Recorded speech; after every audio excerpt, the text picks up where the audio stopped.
The establishment protected itself, but not the citizens of our country. Donald Trump, who ran on a very anti-establishment platform, Breitbart News. People of the world, thank you. Il n'y a d'ailleurs pas une culture française. Il y a une culture en France. Elle est diverse, elle est multiple. Ceux qui prétendent défendre aujourd'hui la culture française en la rétrécissant à une culture, moi, l'art français, je ne l'ai jamais vu.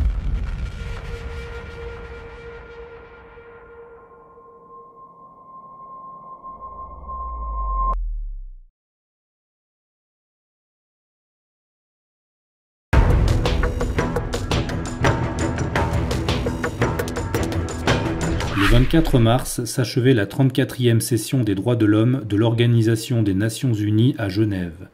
C'est dans ce cadre que le Conseil des droits de l'homme a décidé de convoquer une assemblée spéciale réunissant des États et des ONG sur la situation des droits de l'homme en République arabe syrienne. Si la plupart des intervenants ont tenu à rendre l'État syrien et Bachar al-Assad responsables principaux de la guerre et des souffrances de la population syrienne, certaines voix non alignées ont tenté de se faire entendre. Nous avons rencontré certaines personnalités présentes durant ce conseil qui ont pu nous donner leur perception et un éclairage sur ces discussions.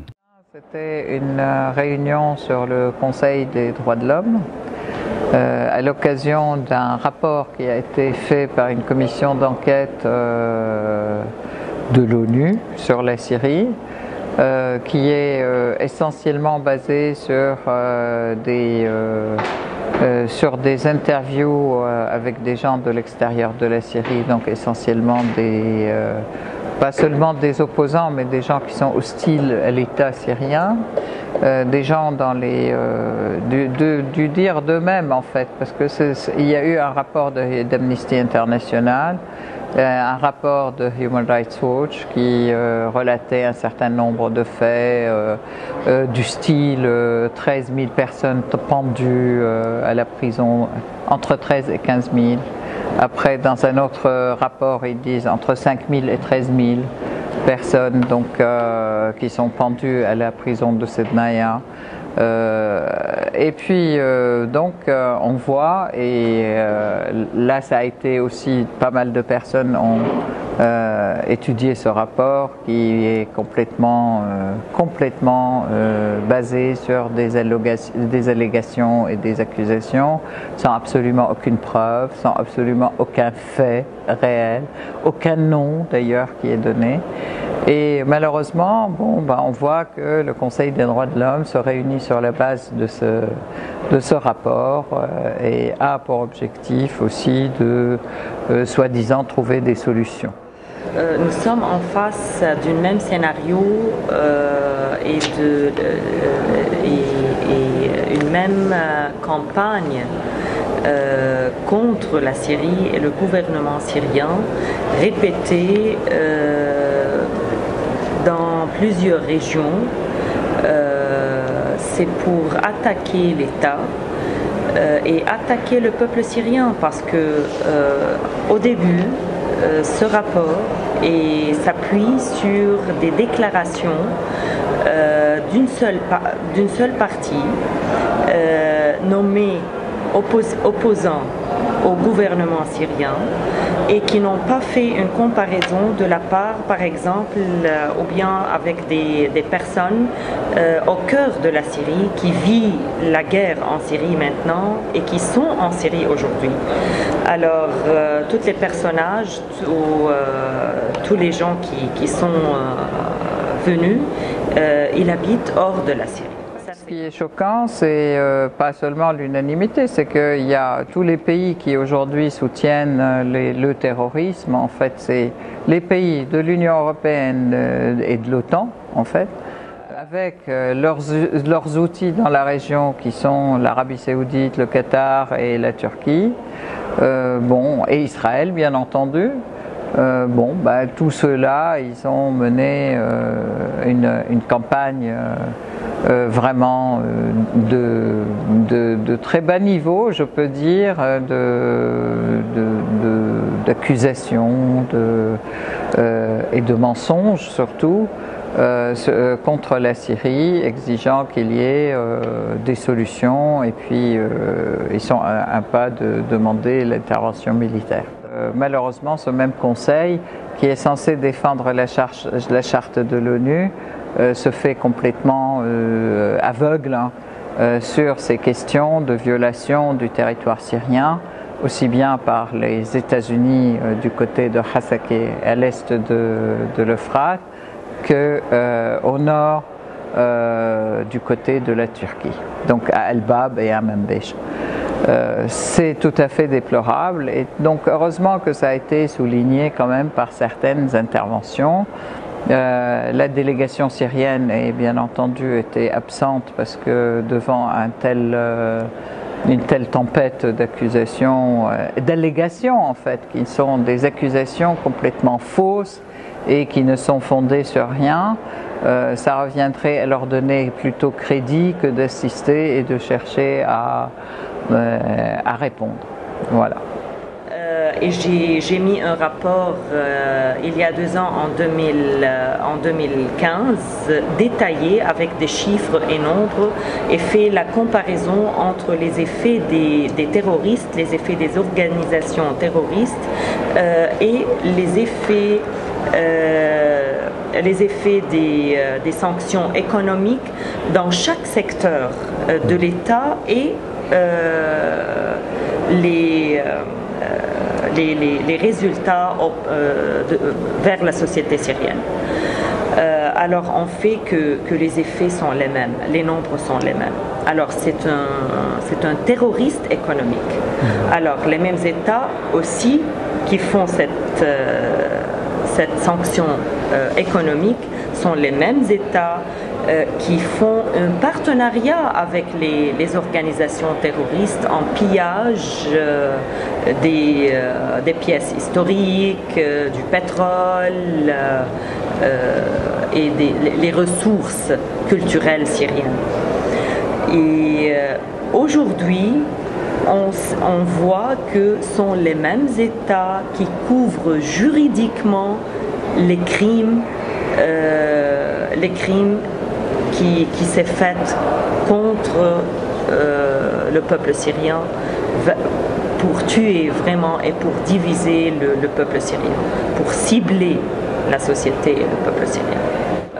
Pour diviser le territoire, il faut cibler le peuple, il faut attaquer le peuple et il faut détruire l'histoire.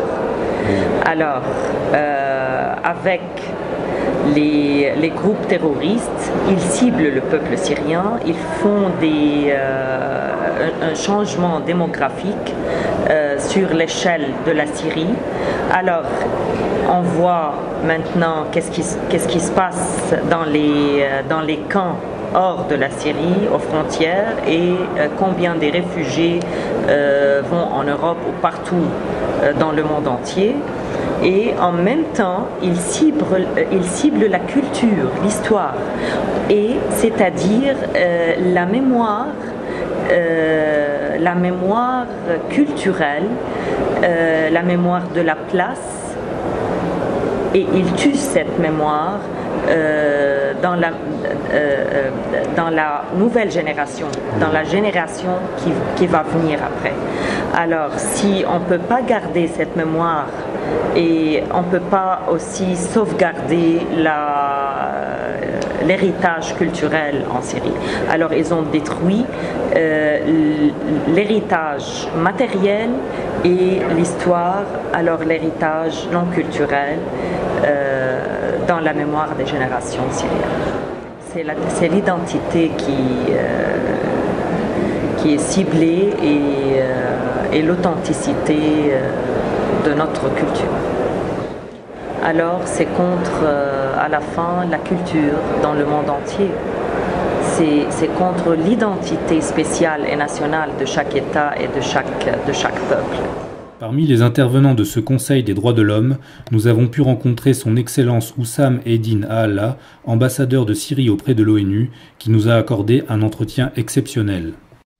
The debate continues to be dominated by some countries which are led by Britain and which have been leading a political and media campaign against Syria, trying to distort the image of the Syrian government inside the council in a way that is trying to build a fabricated case against the Syrian state under the pretext of human rights, with the objective of misleading the international public opinion about the realities inside Syria and about the role, the destructive and negative role played by Britain and its partners and allies, whether in France, United States, or regional allies like Turkey, Saudi Arabia, and Qatar, who have been supporting terrorism over the last 6 years and who have been trying to use terrorism as a political tool against the Syrian government. I think the crux of the matter here is the fact that European countries have been trying to cover the role which is played by some regional countries which are supporting terrorism in Syria and in the region. This tolerance that they have been showing towards the countries that are violating human Security Council resolutions on combating terrorism has started to show results about this tolerance. Today, the countries which have been turning a blind eye on the negative role played by countries like Saudi Arabia in recruiting terrorists in Europe and elsewhere and sending them to fight in Syria and in Iraq and other countries to achieve the political agenda of these countries, started to feel the repercussions of this behavior. This has shown that the double standards which have been adopted by Europeans in dealing with terrorism as something good in Syria and something bad elsewhere started to give or started to be seen as a real threat on the security of these countries. And I think it is time for European public opinion to better understand the negative and dangerous repercussions of their governments in this regard. Terrorism has been used as a tool to achieve political purposes against the Syrian government and the Syrian states by the countries which have been sponsoring them and supporting them. I think today we can confidently say that those plans have failed thanks to the heroic achievements by the Syrian army, who managed to confront these terrorists all over Syria, and thanks to the position or clear position adopted by the Syrian people, who understood the fact that this war, which is utilizing terrorism, is trying to undermine the Syrian state and the future of Syria as a country in the region, and trying to serve the interest of countries who are enemy to Syria, or countries who are trying to achieve political gains on the expense of the Syrians and the suffering of Syrians. C'est dans ce contexte difficile que l'Union des juristes arabes, présidée par Elias Khoury, avait organisé un événement parallèle intitulé « Terrorisme et crimes de guerre », événement auquel TV Liberté a pu assister et dont vous nous livrons en exclusivité certains des passages les plus importants. La Charte des Nations Unies ne prévoit pas la guerre et les agressions, au contraire, il prévoit la souveraineté des États. Et cette souveraineté est mentionnée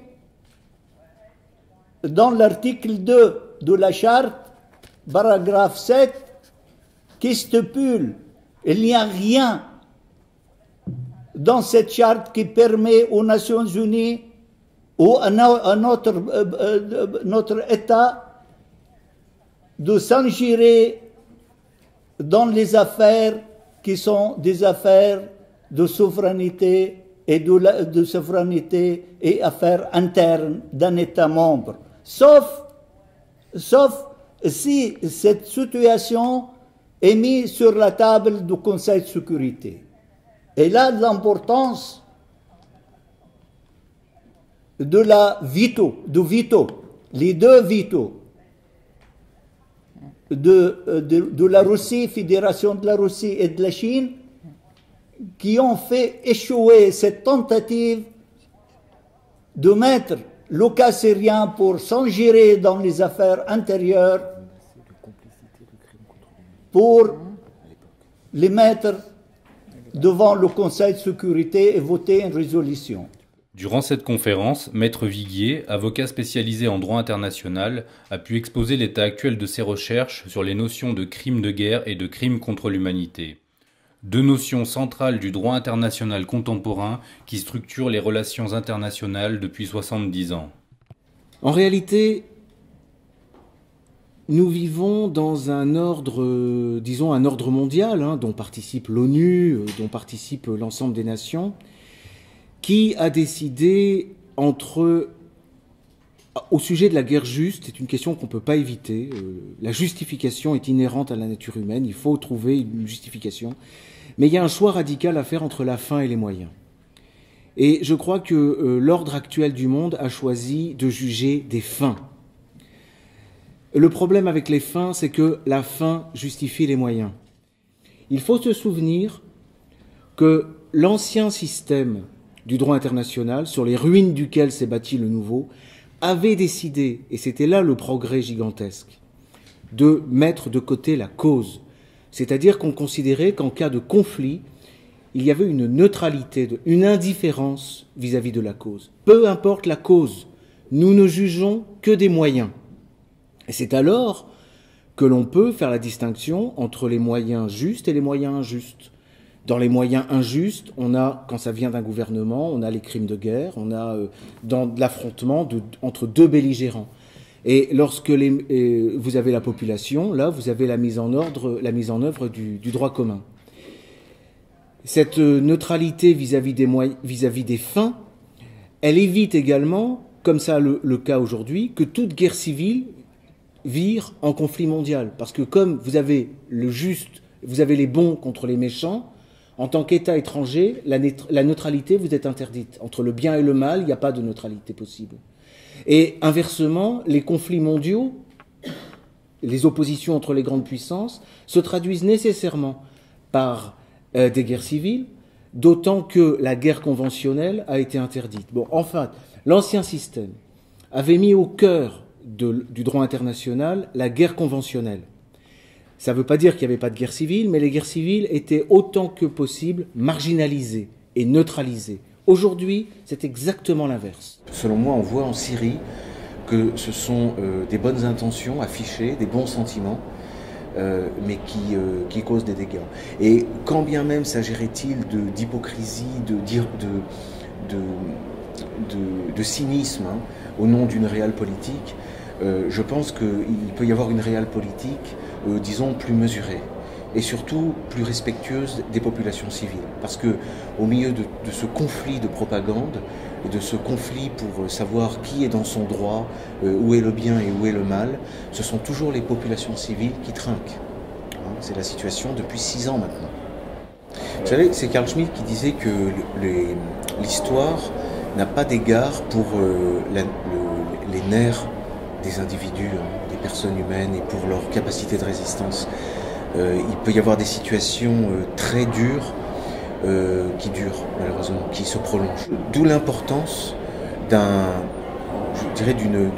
révolution dans la conception du droit international, parce que ce ne sont que des malheurs depuis 50 ans, pour pas dire 70 ans. Une révolution juridique du droit international qui permettrait peut-être le règlement politique de la guerre en Syrie. Une guerre qui entre maintenant dans sa 7e année et qui constitue, d'après le haut-commissaire des Nations Unies aux droits de l'homme, Zeid Ra'ad al-Hussein, la pire catastrophe provoquée par l'homme depuis la Seconde Guerre mondiale. Une guerre qui est en fait l'épicentre tragique de l'affrontement entre deux visions du monde et de la géopolitique, celle de l'hégémonie globaliste et celle de la multipolarité non alignée et du droit des peuples à rester eux-mêmes.